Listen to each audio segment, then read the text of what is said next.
Tara Grant was born on June 22, 1972, in Michigan. She spent her childhood on a farm alongside her parents and sister, where she developed a deep love for the outdoors, riding horses, helping care for the animals, and embracing country life. In school, she thrived both socially and athletically. Tara joined the cheerleading squad, played on the basketball team, and performed in the school band. After graduating high school, she enrolled at the University of Michigan. It was there that she met Stephen Grant. The two began dating and married shortly after she earned her business degree. Tara's career took off quickly. She landed a job at a major international corporation and began climbing the ranks. Stephen had once aspired to a career in politics and had even worked as an assistant to a state senator. But after the senator retired, those plans fizzled. Stephen eventually took a job at his father's small tool and die shop. 4 years into their marriage, the couple welcomed a daughter. A few years later, they had a son. With a growing family, they purchased a home in an upscale neighborhood in Macomb County, a quiet suburb just outside Detroit.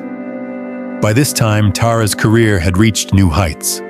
But with her success came long hours and frequent travel, often flying across the country or overseas for work. She was typically only home on weekends. With Tara away so often, Stephen took on most of the childcare. His role at his father's business gave him a flexible schedule, allowing him to manage daily routines with the kids. But the pressure of balancing parenting and work proved difficult. Eventually, the couple agreed to bring in help, hiring a full-time nanny to assist with the children. To help manage their busy lives, Tara and Stephen enrolled in a special international program that placed full-time, live-in nannies from overseas with American families. With Tara's strong income, they could afford the service, and before long, they found a match. They hired a young woman from Germany who quickly bonded with the children and took over most of the daily childcare duties. With more free time on his hands, Stephen began working part-time as a youth soccer coach in the community. Financially, the family was stable. But Tara's constant travel and growing absence began to take a toll on the marriage. She was only home on weekends, and the couple's relationship started to fray. Arguments became more frequent, fueled by distance and miscommunication. Tara hoped that an upcoming promotion would allow her to scale back her travel and spend more time at home. But until then, the demanding schedule continued. Then, on February 14th, 2007, Valentine's Day, everything changed. That evening, Stephen Grant called the police to report his wife missing. He explained that Tara had been out of contact for 5 days, something completely out of character. According to Stephen, Tara had returned from a business trip on the evening of February 9th. But instead of staying the weekend as expected, she told him she had to leave again the very next day. This led to yet another argument between the two. Stephen said Tara began packing her suitcase. A few minutes later, he overheard her on the phone saying, "I'll be waiting at the end of the street." Then she walked out of the house and got into a dark-colored vehicle. That was the last time he saw her. Since then, Stephen claimed, she hadn't answered any of his calls. Police immediately questioned why he had waited 5 days to report her missing. Stephen said he hadn't been overly concerned at first. He assumed Tara had simply left early for a business trip and was ignoring his calls because of the fight. But detectives weren't convinced, and the case was just beginning. Don't forget to subscribe to our channel. Your support means a lot to us and helps us grow. A huge thank you to everyone who's been watching. In the days following his report, Stephen Grant said his concern for Tara began to grow. She had been gone too long without any contact, and that was unlike her. Even during her busiest work trips, she always made time to call and check in on their children, who were just 3 and 7 years old. But this time, there had been nothing. Then, on Monday, Stephen received a call from Tara's boss. She hadn't shown up for an important meeting and hadn't contacted anyone at work. That, he said, was completely out of character. It confirmed one thing. Tara hadn't gone on a business trip. She had never made it to work at all. Stephen started reaching out to her family, telling them what was happening. But at first, they weren't overly alarmed. Tara had spoken with them before about the growing tension in her marriage, how constant arguments with Stephen were taking a toll, especially with her demanding travel schedule.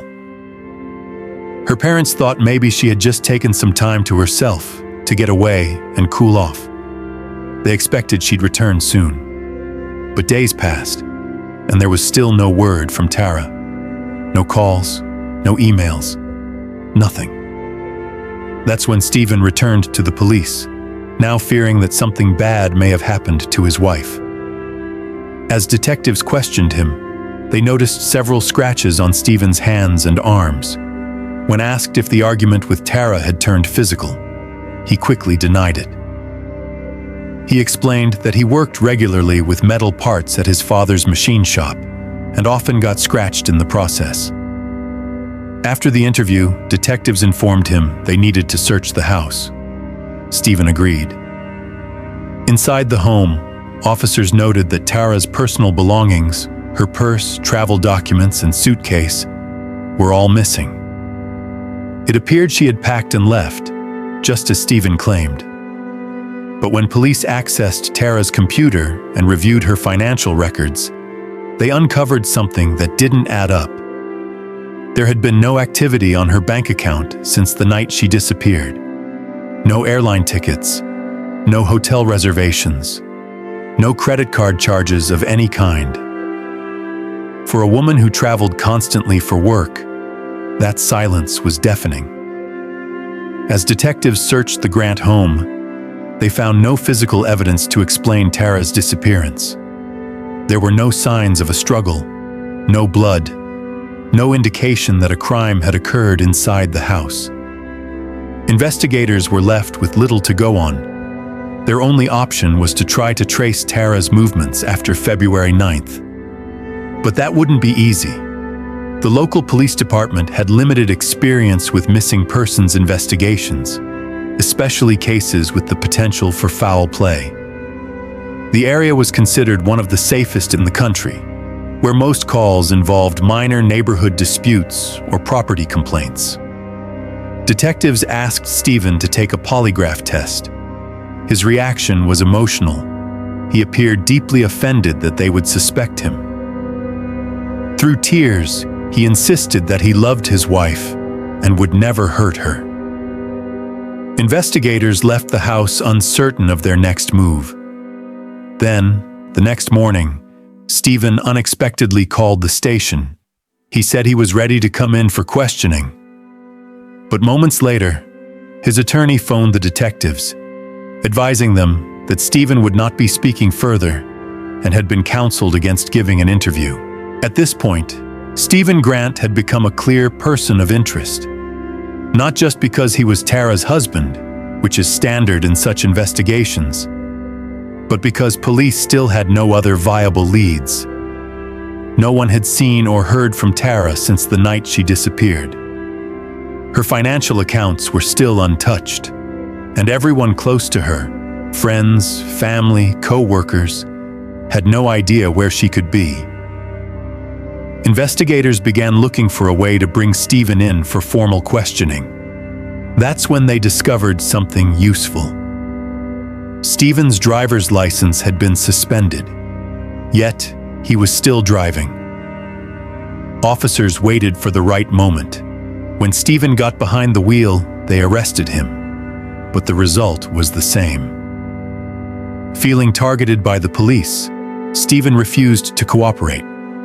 His lawyer secured his release, and Stephen returned home, still silent and still at the center of a growing mystery.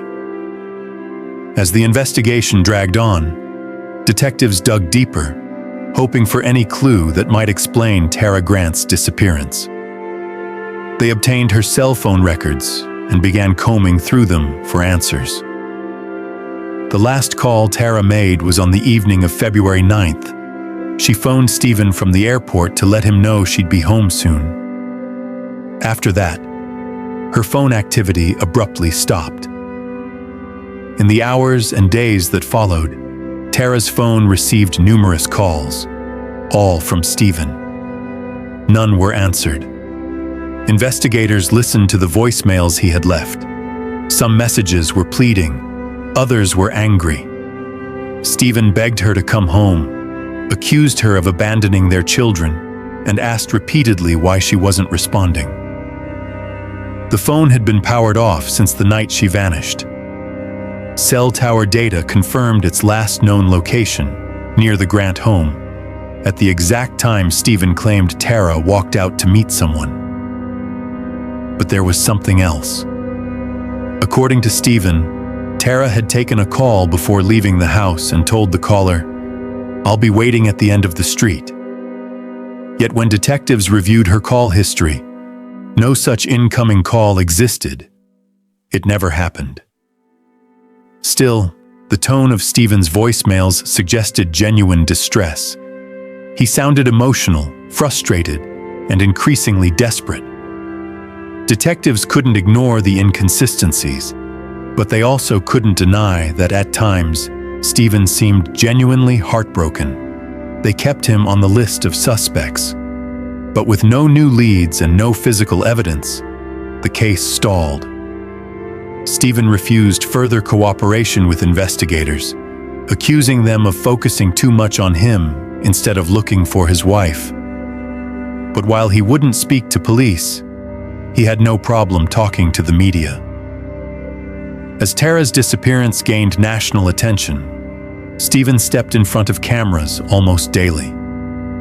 He made tearful public appeals for Tara to come home. To many watching at home, he looked like a grieving, desperate husband. But to investigators, his behavior raised even more questions. As media coverage intensified, news of the case reached the agency through which Stephen and Tara had hired their live-in nanny. Concerned about the growing scrutiny, the agency decided to terminate the arrangement and send the young woman back to Germany. Before her departure, the nanny cooperated with police. She gave a formal statement and spoke positively about her experience living with the Grant family. She said she had never witnessed any serious conflict and described Stephen as a caring father. She also recalled the night Tara returned from her business trip. That evening, the nanny had gone out to a bar with friends. When she came home, Stephen was there. He looked upset and told her that Tara had just left the house. Though Stephen continued to stonewall police, he hired a private investigator, a former FBI agent, to conduct an independent investigation. That search also turned up nothing. With leads drying up, detectives decided to revisit the nanny angle. They contacted the agency again and discovered something surprising. Before hiring the woman from Germany, the Grants had gone through 6 other nannies, none of whom had stayed for long. Police tracked them down one by one. Nearly all of the former nannies described Stephen Grant's behavior as unsettling. They said he was invasive, rummaging through their belongings, asking them inappropriate personal questions, and frequently yelling. Several said they felt like he expected them to follow his every command. This didn't align with what the German nanny had said. Her glowing statements about Stephen now raised eyebrows. Investigators secured court approval to monitor her communications, and what they found changed the direction of the case. They uncovered a series of messages between Stephen and the nanny. It became clear the two had been having an affair. It soon came to light that the 19-year-old German nanny had been involved in a sexual relationship with Stephen Grant during Tara's business trips. The affair had continued until she was ordered to leave the country. While the revelation was significant, police knew infidelity alone didn't prove Stephen's involvement in Tara's disappearance. Still, it added another layer to the mounting suspicions. Investigators pressed on, searching for something more concrete. They spoke extensively with Tara's family and close friends, and the feedback was nearly unanimous. Most had disliked Stephen from the beginning. They described him as controlling, possessive, and socially awkward. He didn't get along with Tara's relatives and often tried to dictate her schedule and decisions. Then, investigators received an unexpected call. Stephen's ex-girlfriend, someone he had dated before meeting Tara, contacted police with new information. She claimed that Stephen had recently reached out to her. What started as casual conversations gradually turned flirtatious. Eventually, Stephen told her he wanted to reignite a romantic relationship, even though they were both married. He also confided in her about his troubled marriage. He was frustrated by Tara's constant absence and suspected she was having an affair, specifically with her boss. Stephen even admitted that he had secretly installed surveillance software on Tara's computer to read her emails. But despite violating her privacy, he never found anything to support his suspicions. For detectives, this only deepened their concern. Stephen's jealousy, his need for control, and his willingness to monitor Tara in secret all pointed to a man under pressure and potentially capable of violence. But suspicions weren't enough. Investigators still lacked physical evidence tying Stephen to a crime. As weeks passed with no sign of Tara, police began to confront a grim possibility. She might no longer be alive. With that in mind, they launched extensive searches, this time not for a missing person, but for a body. With growing fears that Tara Grant may never return home, authorities launched a large-scale ground search. Volunteers joined law enforcement as they combed through the wooded areas surrounding the Grants' neighborhood, including a large nearby park. For several days, they scoured fields, trails, and ditches, but turned up nothing. Then, on February 28th, a local woman walking through the park made a discovery that changed everything. Aware of the ongoing search and determined to stay alert, she noticed something odd along the trail. A plastic bag partially buried beneath snow and brush, tucked under a tree. It was heavy, clearly filled with something, and looked deliberately concealed. Curious and concerned, she took a closer look. Inside the bag, she saw a pair of rubber gloves, what appeared to be metal shavings, and something dark red pooled at the bottom. It looked like blood. The woman picked up the bag and immediately turned it over to police. Detectives quickly realized the seriousness of the find. The substance inside appeared to be blood, and the presence of gloves and metal shavings raised further suspicion. The evidence was sent to the lab for analysis. But there was a problem. Forensic experts warned that due to an overwhelming caseload, DNA testing could take up to 2 months. In the meantime, a preliminary examination confirmed what detectives feared. The blood appeared to be human. The search effort now zeroed in on the area where the bag was discovered. Police deployed all available personnel and resources, combing every inch of the park and surrounding woods for more evidence. Stephen Grant, however, was nowhere to be seen. He refused to join the search, claiming he was being unfairly targeted by investigators. Instead, he turned to the media, giving a lengthy television interview that raised eyebrows. In the interview, Stephen openly criticized Tara, blaming her for the strain on their family. He accused her of being an absentee mother, claiming that her career mattered more than her children. He went so far as to say he had taken on all parental duties, even declaring that he had been a better mom than she was. To investigators, it was yet another red flag. During his televised interview, Stephen Grant grew visibly agitated when reporters questioned him about the couple's finances, specifically whether he had been relying heavily on Tara's income. He snapped, insisting he didn't need a penny from her. Without offering any proof, he also accused Tara of being unfaithful, painting himself as the victim of a broken marriage. Throughout the interview, he repeatedly condemned Tara's choices and spoke at length about how difficult their relationship had been for him. While Stephen was airing his grievances on camera, detectives made a critical breakthrough. Previously, police had been unable to obtain a search warrant for the Grant home. Without solid probable cause, and with Stephen refusing to give consent, their hands had been tied. But that changed with the discovery of the blood-stained bag in the park. It was enough. A judge signed off on the warrant. As officers prepared to execute the search, Stephen returned home from the interview. Detectives informed him of the warrant. He unlocked the door and let them inside, then phoned his lawyer. The attorney asked if his client was under arrest. When police said no, Stephen casually stated he was going to take the family dog for a walk. He grabbed the dog and walked out the door. Inside, investigators began the search, methodically moving through the home, room by room, until they reached the garage.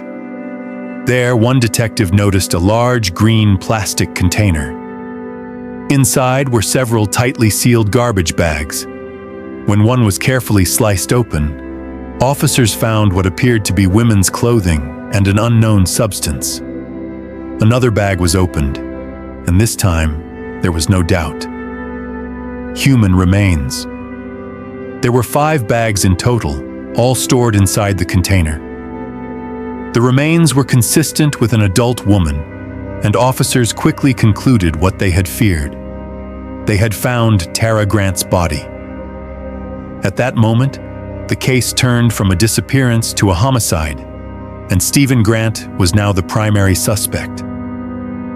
But there was a problem. He hadn't come back from his walk. Detectives feared he was fleeing, or worse, contemplating suicide or planning to harm someone else. A man who knew his fate was sealed might do anything. A manhunt was launched immediately.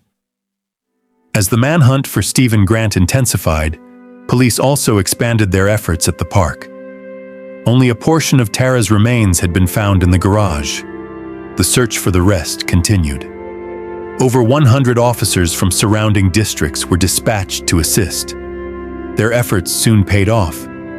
Just a few hundred yards from the initial discovery, searchers located additional body parts. Not long after, they found Tara's head. The frigid temperatures had helped preserve the remains, allowing investigators to quickly confirm they belonged to Tara Grant. More remains were discovered throughout the area, but with darkness falling, the operation was suspended until morning. Meanwhile, detectives were desperately trying to track down Stephen, who had now vanished. They contacted his friends, hoping someone had heard from him. One of them finally came forward with a critical lead. Stephen had called him shortly after the police began searching his home. On the call, Stephen explained what was happening and asked to be picked up.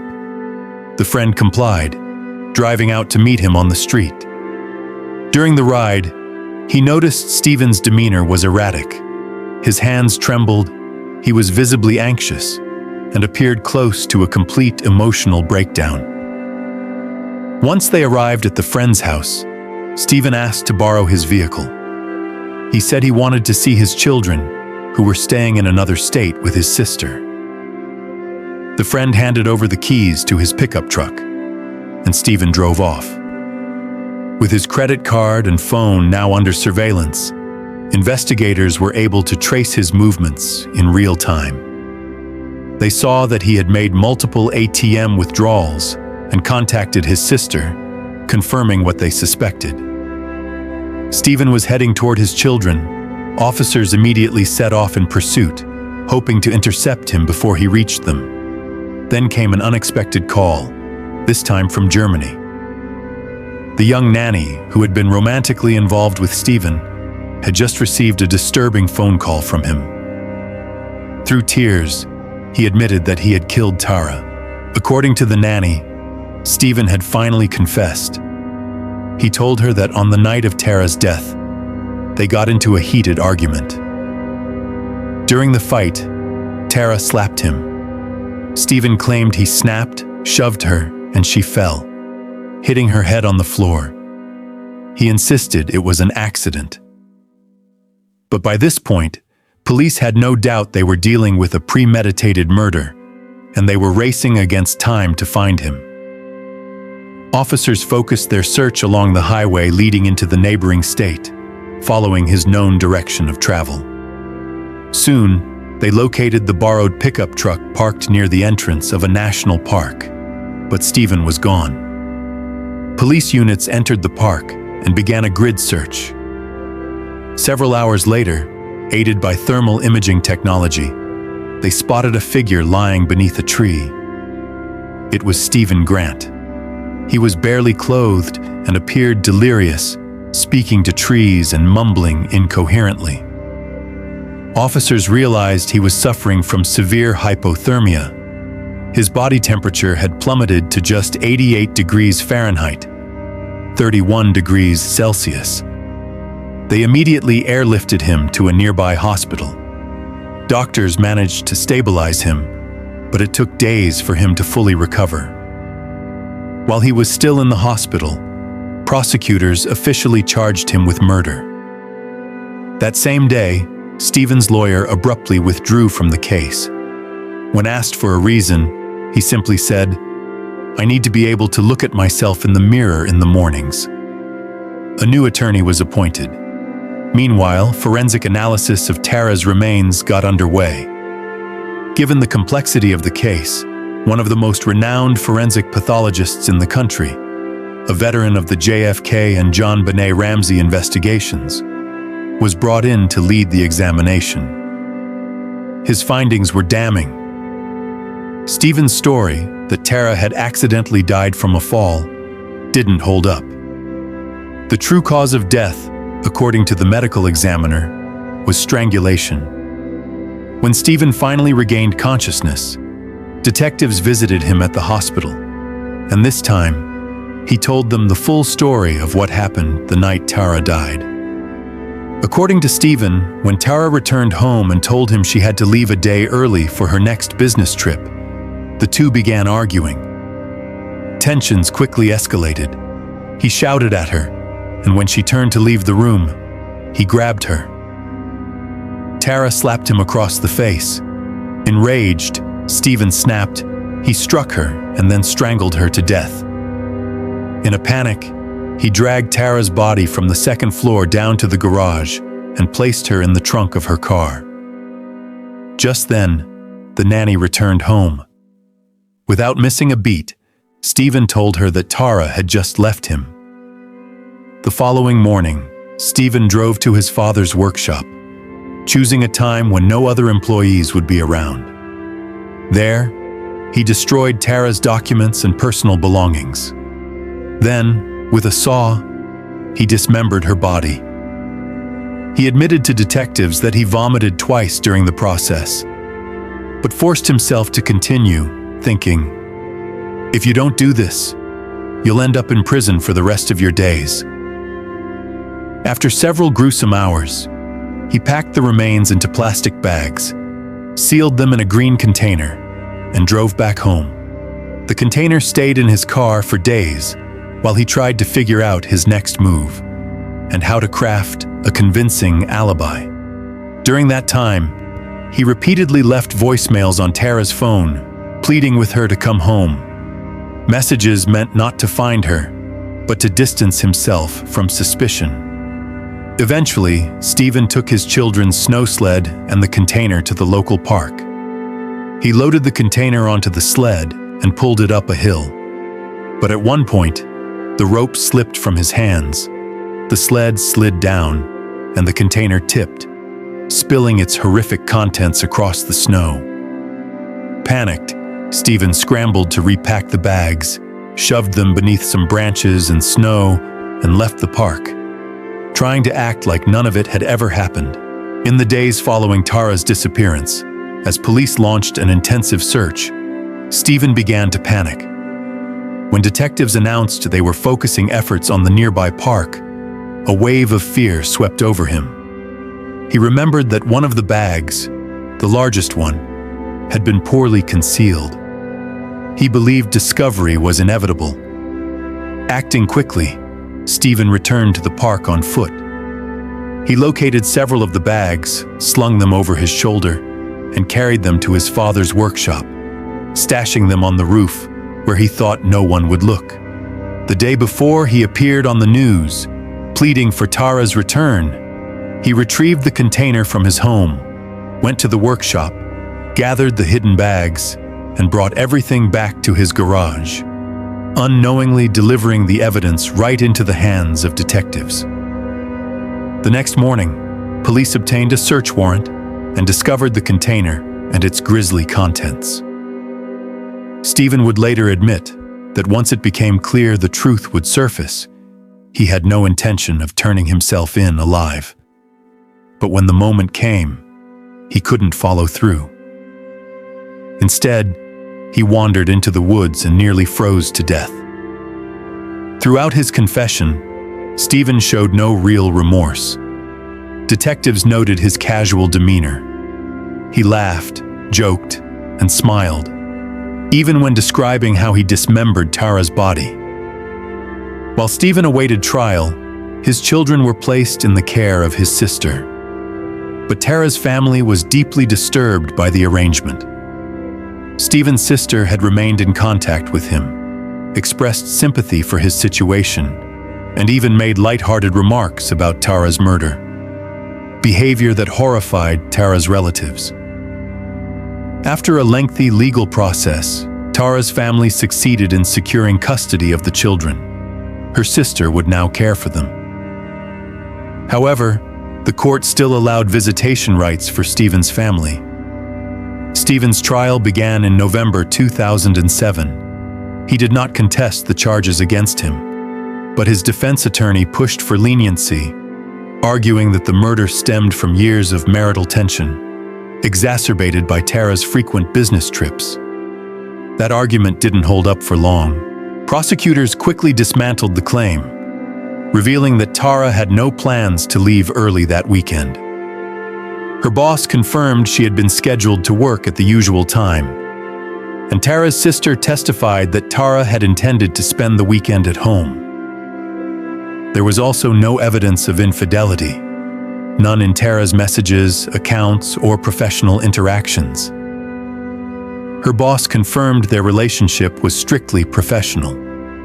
Even Stephen eventually admitted it. He never truly believed she was cheating. He was just angry and acted on that rage. The prosecution ultimately failed to prove that Stephen had planned the murder in advance, and without evidence of premeditation, the charge of first-degree murder was no longer viable.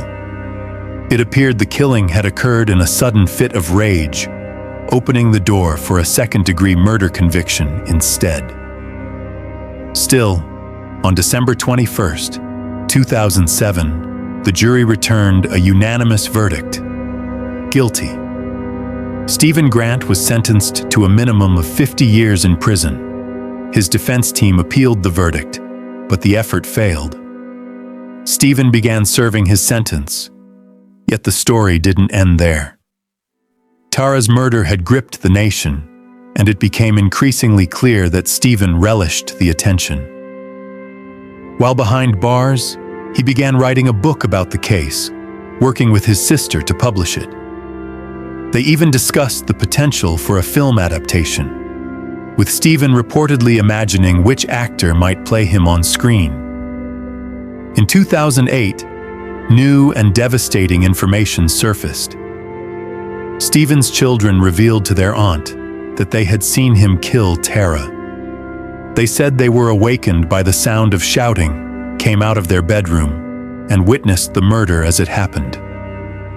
When this news reached the media, Stephen's relatives rejected the claim, and publicly accused the children of lying. They remained staunch in their defense of him.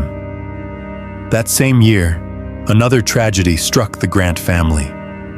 Stephen's father, one of the few relatives who had never stood by him, took his own life. His body was discovered at home. It seemed he could no longer live with the horror of what his son had done. Today, Stephen Grant remains incarcerated. He won't be eligible for parole until 2058. Meanwhile, every year, Tara's loved ones organize a memorial marathon in the same park where she once jogged. Her children, now grown, are always among the participants. Despite the trauma of their early years, they've found the strength to move forward, choosing not to be defined by what happened, but to honor their mother by living in her light.